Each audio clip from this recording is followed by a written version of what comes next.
Mesdames, Messieurs, bonsoir. Merci de suivre la RTS et bienvenue dans ce principal rendez-vous d'information au journal que nous commençons par les titres. Modernisation du système des transports. Voilà le Tata Magique qui va remplacer le taxi de banlieue plus connu sous le nom de taxi Clando. Pour la phase pilote, 120 millions ont été mobilisés au total. 20 véhicules ont été attribués au groupement des transporteurs de Pékin et Rufisque. Dépôt des listes pour les prochaines municipales. Le dernier délai est demain à minuit. Pour l'heure, les partis coalitions de partis s'attellent au dernier réglage avant le dépôt des listes. Le point dans ce journal. Notre rubrique portrait nous mène à la découverte d'El Hadji Ousseynou Diouf, double ballon d'or africain, tête d'affiche de la génération 2002. Mais ce soir, nous allons partager avec lui ses souvenirs, ses projets et les objectifs de sa fondation.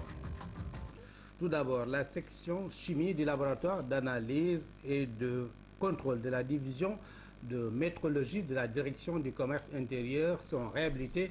Le projet final financé à hauteur de 722 millions de francs CFA par l'Union européenne. Le ministre du Commerce, de l'Entrepreneuriat et du secteur informel a effectué ce matin une visite sur les lieux, nous dit Dame Silla. Le laboratoire national d'analyse a pour fonction de certifier les produits de consommation grâce à un financement de 722 millions de l'Union européenne. Un équipement de dernière génération y a été installé. Avec cet outil, l'accès au marché international devient plus facile pour les entreprises. Ce laboratoire qui est visité aujourd'hui a pour mission le contrôle de la qualité des produits alimentaires et non alimentaires au stade de la production, de la commercialisation, de l'importation et de l'exportation. Depuis quelque temps, le laboratoire national d'analyse et de contrôle est devenu un établissement public à caractère industriel et commercial. Du coup, il est ouvert au secteur privé. Ce laboratoire est le vôtre et que vous devez en faire un laboratoire pour le contrôle de vos produits, pour améliorer la qualité, la compétitivité et viser à terme les marchés d'exportation. Notre pays vient, comme vous le savez, à cet égard de se doter d'un plan émergent qui a pour objectif de multiplier par 3 les exportations sénégalaises. Il est évident naturellement qu'il faut accompagner cela par un contrôle rigoureux, sinon les produits n'entreront pas dans les marchés internationaux. Avec le nouveau plateau technique du laboratoire national d'analyse, les entreprises sénégalaises deviennent plus compétitives sur le marché international. Il permet aussi d'être en conformité avec les chartes de la CEDEAO sur le libre-échange des marchandises et les accords de partenariat économique. Transhumance, exportation de poissons à partir du Nord, définition de la cartographie de la surveillance. Voilà en résumé les problèmes soulevés devant le directeur général des douanes dans la région de Matam, des difficultés auxquelles l'administration douanière compte apporter des solutions pour une meilleure efficacité dans le travail. Amadou Aramtiam. Les décors changent, mais le rituel honorifique reste le même. À la brigade mobile de Ourossogui, la symbolique est aussi respectée. Après avoir écouté et félicité les équipes en place, la délégation s'est ébranlée vers Sémé. Les douaniers semblent ignorer la nuit. Le poste de Sémé, situé à 93 km de Matam, est une unité de surveillance qui fait d'importants résultats malgré la modicité des moyens. Les recettes contentieuses pour l'année 2016 se sont élevées à 21 134 658 francs CFA, soit une hausse de 12 746 francs en valeur absolue. Pour ce qui est de l'année 2014, l'année en cours, nous sommes à 30 affaires contentieuses pour un total de 10 825 400 francs CFA. Avec une saisie de 65 kg de chanvre indien pour une valeur de près de 50 millions CFA en 2013, la commune de Sémé est en passe de devenir une plaque tournante de la drogue. Et les multiples agressions dont sont victimes les soldats de l'économie dans cette zone commencent à prendre certaines proportions. Pour une meilleure efficacité dans le travail, le directeur général en appelle à une culture du renseignement. Je vous invite chaque fois de besoin de remonter l'information, le renseignement pour qu'en haut lieu on puisse l'exploiter. Je crois que cela est important, ça peut permettre aux plus hautes autorités de prendre les mesures qui se doivent et d'anticiper éventuellement sur bien des conflits. Face à l'ingéniosité des trafiquants, les soldats de l'économie développent des stratégies à la hauteur des forfaits et qui donnent satisfaction. Après Sémé, la brigade mobile de Matam a reçu les autorités. Le directeur général et sa délégation ont aussi rendu une visite de courtoisie au guide religieux Thierno Samassa. Quittons le nord du Sénégal pour aller au centre du Sénégal. À Kaolack, précisément, la gestion des eaux de pluie a fait l'objet d'un séminaire organisé par Caritas. Il était question pour les participants de voir comment promouvoir la collecte des eaux de pluie à travers des technologies simples et à moindre coût. Claire Diop. Gestion durable de l'eau de pluie pour usage multiple, un enjeu de taille pour ces acteurs. Il s'agira de voir quelle stratégie entreprendre pour renforcer la capacité locale dans ce domaine. L'action s'inscrit dans le cadre de la politique d'adaptation au changement climatique. La collecte de l'eau de pluie, un potentiel énorme non encore exploité. Des techniques simples et à faible coût sont proposées pour régler beaucoup de problèmes. Soit en construisant des impluviums, des bassins de rétention, des barrages par exemple. Mais pour nous, c'est plutôt une action qui sert à convaincre les gens ici qu'il y a vraiment une puissance derrière la technologie CEP. Et aussi que la technologie CEP, donc collecte de l'eau de pluie, c'est pas que la collecte à partir d'un toit. Il y a une gamme différente et des technologies différentes qui rentrent dans la définition de la collecte de l'eau de pluie. Et pour nous, c'est vraiment de créer une meilleure compréhension, ça déjà, mais aussi de vulgariser en fait cette technologie et ce qu'on peut faire avec la collecte de l'eau de pluie. Faciliter l'accès à l'eau, surtout pour les couches vulnérables, la réflexion est lancée. Dans ce sens, des réalisations sont faites, même si encore timides. J'ai été dans les îles, j'ai pu être témoin de la création de citernes qui recueillent les eaux de pluie et qui permettent à des familles, à des collectivités dans toute la saison d'avoir de quoi boire.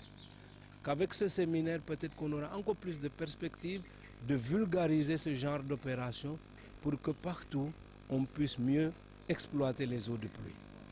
Ces rencontres ont été mises à profit pour échanger connaissances et expériences dans le domaine. On a de bonnes saisons de pluie mais qui sont limitées dans le temps et avec des trombes d'eau que nous ne savons pas exploiter. Ce séminaire va nous offrir l'occasion de réfléchir sur la meilleure manière d'exploiter cette eau. D'autres thèmes comme l'assainissement, la sécurité alimentaire ont été au cœur de ce séminaire international qui a duré 3 jours. De ces échanges sont attendues des recommandations fortes pour une appropriation du projet par tous les acteurs dans le but de pousser à une gestion efficiente des eaux de pluie. Retour à Dakar, je vous le disais dans les titres de ce journal. Le visage de la banlieue dakaroise va bientôt changer avec le lancement du projet Tata Magic. Il s'inscrit dans le cadre de la modernisation du système de transport dans les banlieues de la capitale. Pour la phase pilote, 20 véhicules d'une valeur de 120 millions de francs CFA ont été livrés au groupement de transporteurs de Pikine et de Rufisque. La cérémonie de remise des clés s'est tenue ce matin. Le compte-rendu signé Philomène Constance Diagne. Le parc automobile de Dakar en phase de changement. 20 véhicules dits Tata Magic viennent s'ajouter au décor du transport urbain.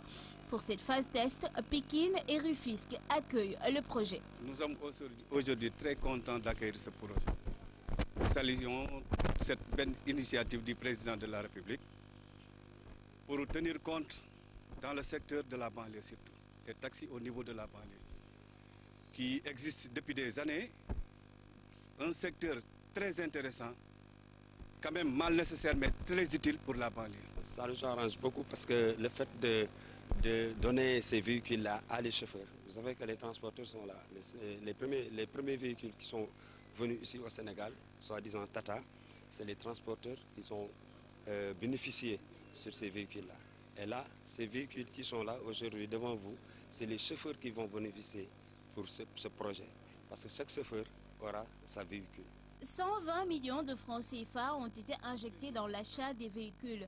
En partenariat avec Tata International et Unitech Motors, les transporteurs vont pouvoir exercer leur métier dans de meilleures conditions. Magic peut faire un outil. C'est plus qu'une voiture, c'est plus qu'un moyen de transport. C'est quelque chose que grâce au gouvernement, on peut faire un outil de développement de la jeunesse. À terme, le projet vise la disparition des taxis clando à Rufisque et à Pikine. Près de 2000 ont été recensés. Pour les remplacer, les charges ont été facilitées aux transporteurs. La firme Tata remettra les véhicules à sa filiale Unitec Motor qui accordera un crédit équivalent à leur coût à la mutuelle Mectrans, moyennant 15 traites. À son tour, la Mectrans accorde un crédit aux opérateurs sélectionnés pour la phase test, qui seront regroupés au sein de GIE aux conditions financières suivantes. À noter que 2 GIE sont identifiés pour cette phase test. Il s'agit du GIE Sant Yalla de Rufisque et du GIE Serigne Saliou à Pikine. Pour un bon aboutissement du projet, la tutelle suggère un suivi de la part des acteurs. Nous avons tous travaillé ensemble avec les opérateurs pour faire en sorte que, d'une part, nous changions les véhicules, mais nous ne nous contentons pas de changer les véhicules, mais de les introduire dans un système plus formel, plus organisé. Un autre projet va suivre Tata Magic. Il concerne le programme de modernisation des transports urbains, ciblant les capitales régionales de Thiès, Louga, Saint-Louis, Kaolack, Tamba et Ziguinchor. La première phase va démarrer au mois de juillet prochain avec 250 véhicules. Une enveloppe financière de 150 millions et 7 moulins à 1000. C'est ce que le ministère de la Femme, de la Famille et de l'Enfance a remis aux femmes du département de Pikine.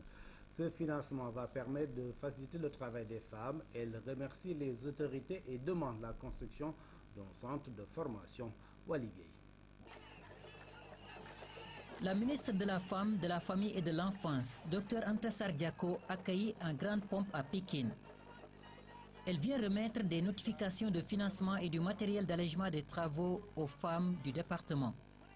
C'est donc avec un réel plaisir que je préside cette grande rencontre de communion, de solidarité et d'espoir pour mettre à votre disposition 7 moulins à 1000 pour alléger les travaux des femmes et surtout une enveloppe financière d'un montant global de 150 millions de francs CFA mobilisés à travers les fonds national de crédit pour les femmes et le Fonds national de promotion de l'entrepreneuriat féminin pour répondre aux besoins de financement de 300 projets portés par des femmes. Les bénéficiaires s'engagent à faire de ce financement un usage judicieux afin de pouvoir rembourser l'intégralité des sommes reçues. Mais elles ne manquent pas tout de même de poser de nouvelles doléances. Nous les femmes, nous devons travailler, devons créer de la recherche et des emplois, mais aussi et surtout rembourser l'intégralité des crédits à date échue. Madame la ministre, cette cérémonie est aussi pour nous au moment de vous présenter une requête qui tient à cœur toutes les femmes du département de Pikine. Ma sœur Maïnour l'a dit. Il s'agit de la construction et de l'équipement d'un centre communautaire d'assistance et de formation des femmes et des filles du département de Pikine. En réponse à cette demande, la tutelle dit vouloir construire des centres de formation, ce qui va permettre aux femmes de cette localité de mieux gérer leurs ressources.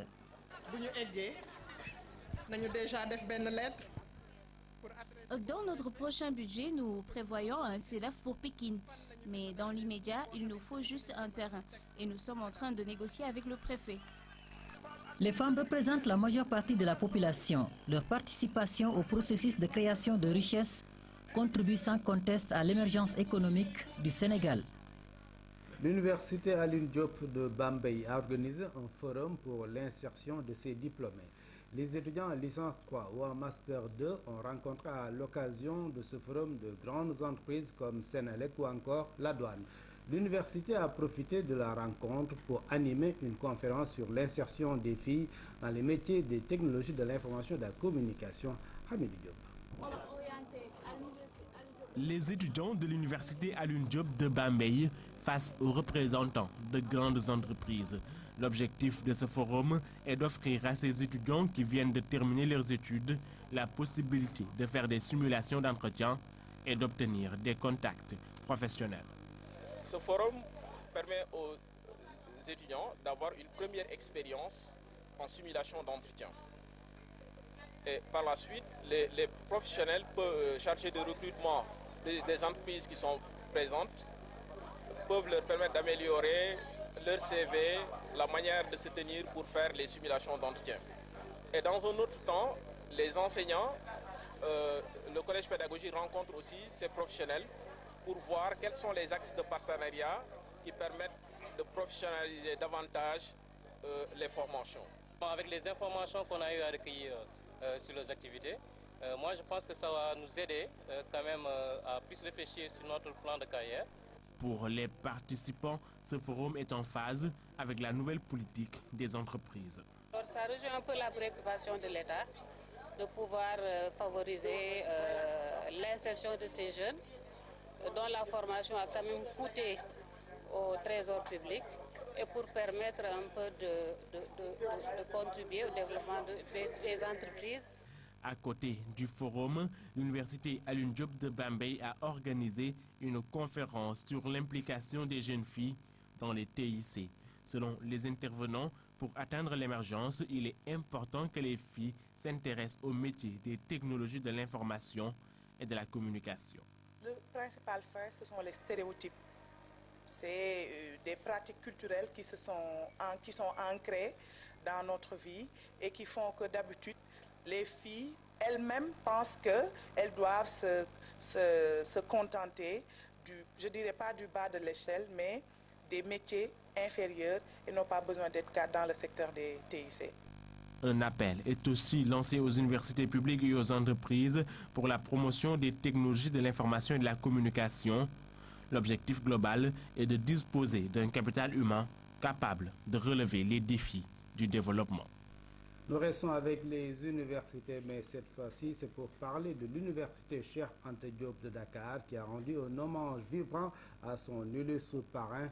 Le thème de cet hommage a porté sur le combat de Cheikh Anta Diop, la réécriture de l'histoire africaine, nous dit Aïssatou Diop Tall. Comme par les années précédentes, l'édition 2014 s'inscrit dans le sillage de l'hommage du professeur Cheikh Anta Diop. Occasion pour étudiants, professeurs, chercheurs de faire immersion le temps d'une journée dans l'immense patrimoine que le savant a légué à la communauté universitaire. Un moment de partage qui participe à la vulgarisation du combat et de l'œuvre accomplie par l'illustre parrain de l'UCAD. Je ne vous l'apprends pas, qui a redonné l'espoir aux Sénégalais, celui-là même qui a redonné confiance aux Africains, celui-là même qui a redonné un sens à l'avenir et surtout a permis à la diaspora et au monde entier de connaître et de revisiter l'Afrique dans sa plénitude. Le recteur Saliou Ndiaye a salué en Cheikh Anta Diop une vie entièrement dédiée à l'éclosion du savoir et au rétablissement de ventes historiques. Ainsi a-t-il appelé les étudiants à s'approprier son œuvre en le prenant pour exemple dans leur conduite quotidienne. Cette Afrique devait se nourrir des fruits de ses recherches, puisque Cheikh le disait, je vous mets en garde déjà, en le citant, il ne s'agit pas de se créer de toutes pièces une histoire plus belle que celle des autres, de manière à doper moralement le peuple pendant la période de lutte pour l'indépendance, mais de partir de cette idée évidente que chaque peuple a une histoire. Quelques extraits de ces différentes conférences sont projetés, comme celle de Niamey. La troupe théâtrale Espoir de la banlieue a aussi tenu en haleine le public, avec une pièce qui retrace la lutte de celui qui est considéré comme le restaurateur d'une conscience historique africaine. Le président de la Haute Autorité de Régulation de l'Audiovisuel marocain était ce matin à la RTS, une visite de courtoisie au cours de laquelle il a été beaucoup question de régulation du secteur médiatique dans les deux pays. Lamine Touré. Des échanges sur la régulation du secteur médiatique national et marocain. En compagnie de ses collaborateurs, Racine Talla et Jamal Edinaji se sont longuement penchés sur la gouvernance et le contenu des opérateurs. Devant un consommateur moderne, prêt à consommer même les produits prohibés par la morale collective, les mécanismes de gestion de cet espace lui sont servis pour mieux assainir le contenu des médias. Nous avons besoin de pouvoir faire en sorte que les contenus eux-mêmes aillent dans le sens de la qualité.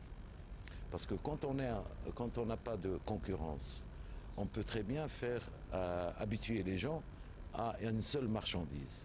Quand il y a différentes marchandises, se pose la question pour le citoyen de pouvoir choisir la marchandise qui a le plus de qualité.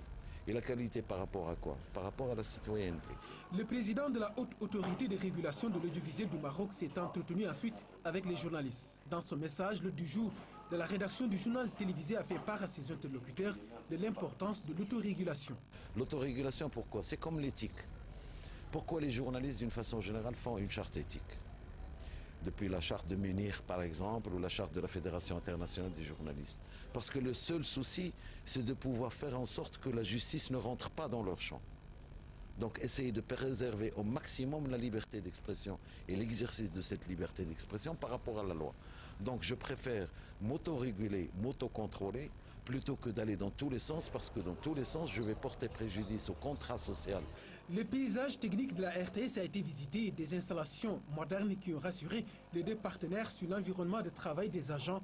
Sa visite au Sénégal s'inscrit dans le cadre de la mise en œuvre du logiciel AK Media Solution, un dispositif qui permet le mieux suivi par le CNRA du contenu des organes de presse sénégalais. Je vous le disais dans les titres de ce journal, la clôture du dépôt des listes pour les élections municipales et départementales du 29 juin prochain est prévue demain à minuit. L'innovation cette fois-ci concerne les coalitions de partis. Elles ont l'obligation d'envoyer leurs mandataires à la sous-préfecture pour un enregistrement au plus tard ce lundi à minuit, nous dit Louis-Philippe Sagna. Depuis le 24 de ce mois, tous les partis politiques qui ont déjà constitué leur liste se rendent dans les sous-préfectures pour déposer. Coalition là, d'accord, donc ce sont les partis politiques légalement constitués. Légalement constitués, ça. On a les récépissés des partis politiques. Après réception du dossier, le sous-préfet et les représentants de la Commission électorale nationale autonome vérifient si tout est en règle. À ce jour, nous avons reçu 17 mandataires qui vont parler au nom de leur parti ou de leur coalition. Par rapport à ces coalitions, maintenant, nous avons 6 listes de coalitions qui ont été déposées à ce jour. La date butoir pour les déclarations de coalition, c'est ce lundi à minuit. Il y a des critères à respecter. Les principaux critères sont les coalitions sont formées uniquement de partis politiques légalement constitués. Ça, c'est l'élément essentiel. Uniquement que par des partis politiques légalement constitués. En dehors de ça, la liste n'est pas acceptée. Tous les partis qui ne sont pas encore prêts sont attendus mardi, au plus tard à minuit. Pour rappel, les élections municipales et départementales sont prévues le 29 juin prochain. Depuis hier soir, la capitale sénégalaise a renoué avec le brouillard. Ce matin, une immense masse d'air était visible à Dakar jusqu'au-delà de 10 heures. De l'avis des responsables de la météo, cela s'explique par l'arrivée de masses d'air chaud et humide. Ce phénomène peut affecter les navigations aériennes, maritimes, mais également le transport terrestre. Ibrahima Pabidédiou. Ce n'est pas une pluie, mais plutôt un brouillard. Depuis hier, les lèvres d'eau ont pu voir cet immense brouillard qui descend sur Dakar. Jusqu'au-delà de 10 heures, cette masse d'air en suspension est encore visible dans d'autres endroits de Dakar, comme à la corniche ouest. Il y avait beaucoup de brouillard ici. Hein? On ne pouvait même pas voir la mer. Hein? C'était comme de la fumée. Hein? Moi, j'étais là vers 6 heures, vers 7 heures, jusqu'à présent. J'ai l'habitude de venir chaque jour ici pour me promener, quoi. Même chez moi, quand je venais, il y avait du brouillard. Hein? Je ne pouvais même pas sortir. Je pensais qu'il y avait la fumée là-bas. Pour les responsables des prévisions météorologiques, ce phénomène s'explique par l'arrivée de masses d'air chaudes et humides. Il s'agit d'un brouillard d'advection. Vous avez constaté à l'intérieur du pays et un peu sur Dakar, les températures étaient assez élevées. Par contre, pendant la nuit, il y a un refroidissement des températures. Donc il y a une arrivée d'une masse d'air chaude et humide sur le continent. Avec ce refroidissement, donc il y a refroidissement et saturation et formation de particules d'eau en suspension. C'est ce qui explique ce phénomène sur Dakar et surtout sur l'axe de Kayar allant jusqu'à Cap Skirring. Donc les visibilités étaient assez basses. On a observé jusqu'à même 100 mètres à Dakar vers 2 heures du matin. Une situation qui n'est pas sans conséquence sur les navigations aériennes, maritimes, mais aussi sur le transport terrestre. Donc il faut que les gens soient prudents au niveau de la circulation, surtout nos parents pêcheurs qui partent en mer. Il y a aussi les conducteurs de voitures, ils doivent être trop prudents et limiter leur vitesse. Aussi, le respect des consignes édictées est important pour éviter tout risque pendant cette période de brouillard qui peut durer 3 jours selon la météo. Actualité hors de nos frontières en Centrafrique. Les derniers musulmans du quartier PK12 à Bangui ont été évacués. Ils sont près de 1300 musulmans à rejoindre le nord du pays. Les agents de l'ONU ont décidé de déplacer les musulmans pour sauver leur vie. Pour les familles, c'est la course. Chacun avec son bagage, les grands comme les petits. Il faut rejoindre rapidement les camions alignés le long de la route. Le PK12 est en effervescence. 1300 musulmans vont se répartir dans 18 camions. Auparavant, il a fallu charger un maximum d'affaires. Un exode massif, destination Sido et Kabo, 2 villes du nord du pays, pour retrouver un peu de sécurité. C'est une décision difficile pour le gouvernement. On est tous ensemble en train de travailler pour la cohésion sociale. Sur PK12, on n'a pas de choix, c'est ça. Et donc les humanitaires, ils ont pris la décision d'avancer avec le mouvement. C'est une opération pour sauver les vies. Les agences de l'ONU ont décidé de vider le quartier avec l'accord des musulmans. Des habitants de longue date, mais aussi des Peuls, bloqués ici depuis l'explosion de violences interconfessionnelles qui secouent le pays et Bangui. Alima, étudiante en finance âgée de 22 ans, préfère rejoindre ses parents à Kabo. C'est pas facile. Les chrétiens viennent lancer des grenades, tout ça là. On n'est pas bien ici. C'est pour cela que nous voulons sortir. Des familles en revanche sont séparées. Nestorine assiste au départ de sa petite fille chrétienne, mariée à un musulman. Trop dangereux pour le couple de rester ici. Une page se tourne au PK12. Vous voyez, notre voisin, c'est les musulmans. Leurs maisons sont tout saccagées. On a fait l'effort pour garder leur maison, mais on n'a pas pu faire le garder. Tout est saccagé, mais ça nous fait mal. Même chez nous, les musulmans ont loué chez nous. On est des voisines. On mange ensemble avec les musulmans. Vraiment, ça nous fait mal. D'autres voisins, eux, n'attendent pas le départ du convoi pour récupérer meubles et objets abandonnés, agacés par notre présence. Arrêtez, il ne faut pas filmer. Des candidats au départ préfèrent alors brûler leurs biens. Dernier geste de défi et de dépit. Le chargement se termine, l'attente commence avant un long voyage, sécurisé par les forces africaines qui encadrent en nombre le convoi. Dans la soirée de dimanche, le gouvernement qui redoute une partition du pays a souligné que l'opération a été effectuée à son insu et contre son gré. L'actualité internationale sous forme de brève illustrée. Nous nous rendons aux Philippines, en Syrie, en Israël, mais tout d'abord aux États-Unis avec les tornades qui ont commencé hier nuit dans les États d'Arkansas et d'Oklahoma. Le bilan fait état de 10 morts. De puissantes tornades ont dévasté l'Arkansas et l'Oklahoma aux États-Unis dans la nuit de dimanche à lundi. Les villes de Mayflower et de Vilonia ont été en partie détruites.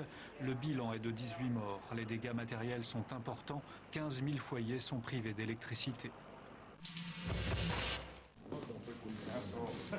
Barack Obama est arrivé lundi matin aux Philippines pour une visite de 2 jours. Reçu par son homologue Benigno Aquino, il conclut dans ce pays une tournée d'1 semaine en Asie qui vise à rassurer ses alliés face aux revendications territoriales de la Chine.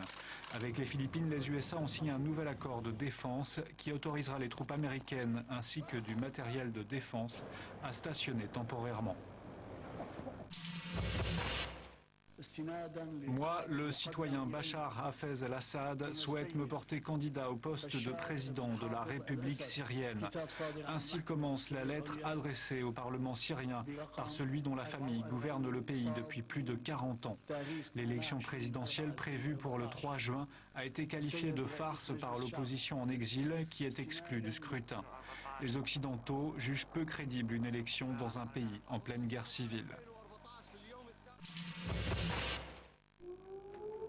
Les sirènes ont retenti, toute activité a cessé ce matin à Jérusalem à 10 h pour commémorer comme chaque année les 6 millions de juifs tués pendant l'Holocauste. Commencée hier soir, cette journée du souvenir est cette année dédiée aux 400 000 juifs massacrés en Hongrie en 1944 alors que l'antisémitisme renaît dans ce pays. Le président Shimon Peres et Benjamin Netanyahou ont déposé une couronne au musée de l'Holocauste. À cette occasion, le Premier ministre a rappelé la menace que fait peser le programme nucléaire iranien sur l'État hébreu. Retour au Sénégal. Saveur d'ailleurs, c'est le nouveau guide de cuisine qui vient d'être publié. Les mets du golfe de Guinée sont présentés dans cet ouvrage. L'auteur d'origine béninoise partage sa passion de la cuisine que Philomène Constance Diagne a découvert pour nous. Les amateurs du bon goût à nouveau servi. Saveurs d'ailleurs, notamment du golfe de Guinée, vient allonger leur liste de menus.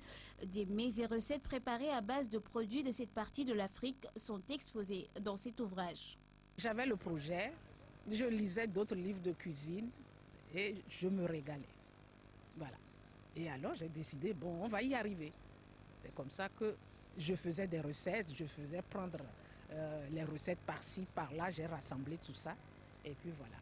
À travers 4 parties, l'essentiel de la cuisine du golfe de Guinée a été étalé et celle d'une bonne partie de l'Afrique en quelque sorte. La première partie d'abord, on a défini l'espace golfe de Guinée, hein, qui part des Guinées, Guinée-Bissau, Guinée-Conakry, Sierra Leone et tout ça, jusqu'au Gabon et au Congo. Après cette première partie, on a parlé des produits. Les produits du terroir, ce qu'on trouve sur le terroir. Et après, seulement, il y a les recettes. L'auteur, une béninoise mariée à un Sénégalais, s'est spécialisée dans le mixage de produits locaux, ce qui donne un goût exquis aux plats proposés. On mélange par exemple dans la sauce graine, on met de la viande, on met du poisson fumé, on met même en Côte d'Ivoire des escargots. Et c'est succulent. Ça, je vous dis, au point de vue saveur, Universitaire, elle est surnommée Mamie la cuisinière. Et pourtant, avant, je n'aimais pas du tout faire la cuisine. Saveur d'ailleurs est le travail de 30 années. Estelle Geneviève Soukpocham partage ainsi son amour de la cuisine. Elle espère que ses plats vont être appréciés à l'image du tcheremboum qu'elle adore. Et surtout le tcheremboum. J'adore. Philomène Constance Diagne, très portée vers la cuisine. Sport à présent, le terrain de basket du campus de l'université Cheikh Anta Diop a abrité la 5e édition du Grand Prix du Duc remporté par le Dojo Momardien en hommes et dames. Une compétition d'un très bon niveau, nous dit Sanse Yatmolo. C'est en grandeur nature que le Grand Prix du Duc a été organisé ce samedi avec des combats de haute facture. Motivés par l'enjeu, les combattants se sont donnés à fond dans une formule par équipe intéressante. Au plan technique, de grosses satisfactions. Organisation impeccable, l'arbitrage bien maîtrisé par le responsable, Maître Seydou Touré, avec la complicité du directeur technique national et la Malick Mbeng. D'ailleurs, la communication des oreillettes y a beaucoup contribué. C'est vrai qu'il y avait beaucoup de tensions par moment, mais c'était dans le bon sens. On a assisté à des rencontres dignes d'un rendez-vous international. Les dames du Dojo Momardien ont montré le chemin aux hommes qui ont battu à leur tour leur adversaire en finale dans une ambiance de kermesse. On a enregistré 17 clubs, dont 11 équipes masculines et 6 équipes féminines. Je pense que c'est assez satisfaisant comme nombre pour cette 5e édition. Alors du point de vue de l'organisation également, on a de quoi être satisfait parce qu'on n'a pas eu de gros couacs depuis ce matin. Alors le seul bémol, c'est par rapport au Dakar Université Club qui invite et qui malheureusement n'a pas été sur le podium pour les hommes et s'est classé 2e chez les dames. On se rend compte que ce tournoi a grandi, mais restera encore au campus de l'université Cheikh Anta Diop. Pétanque à présent, la 9e journée du championnat du Sénégal s'est disputée ce week-end au Boulodrome Papa Arona Diagne, ex-Saldia. C'est la Ligue de Dakar qui a organisé cette journée. La doublette thiessoise Bouba Samoura Adama Diagne de la boule amicale de Thiès remporte une précieuse victoire, nous dit Tanda Khandiaye. Au Boulodrome Papa Arona Diagne, 42 équipes ont pris d'assaut les aires de jeu. Il y avait de l'adversité à tous les niveaux et les équipes ne se sont pas faites cadeau. Les têtes pensantes de la discipline se sont prononcées sur la 9e journée et ont lancé des messages pour la bonne marche de la discipline. Nous remercions la fédération, particulièrement le président de la fédération, qui est Gassan. Ensuite, les organisateurs comme les Mafal et autres, vraiment ils font du bon boulot. Bon, je trouve qu'il y a beaucoup de choses à voir et à refaire. La Ligue normalement doit organiser au niveau régional, tout simplement pour faire la promotion de la pétanque. Mais nous, notre discipline ayant une spécificité, nous l'ouvrons à tous les clubs du Sénégal. Et là, comme vous l'avez remarqué, bon, on avait voulu faire peut-être un concours A et B. Bon, mais malheureusement, le temps ne le permet pas et donc nous avons changé de formule pour faire ça en poule. Et comme vous l'avez remarqué, malgré la chaleur, nous avons 42 équipes. Les boulistes du Sénégal se donnent rendez-vous dimanche à Louga, où au boulodrome du SADEPS, le concours sera international avec les Mauritaniens qui seront de la partie. Le jeu du bouchon sera effectué à 17h30 par Mme Aminata Mbengue Ndiaye, le maire de la commune de Louga, en présence de Cheikh Ahmed Nema, président de la Fédération mauritanienne des jeux de boules. La rubrique sport du lundi porte ce soir sur El Hadj Ousseynou Diouf, double ballon d'or africain, tête d'affiche de la génération de 2002. Diouf est longuement revenu sur sa carrière, ses souvenirs, ses projets et sa fondation. La rubrique sport du lundi porte la signature de Ibrahim Mboup.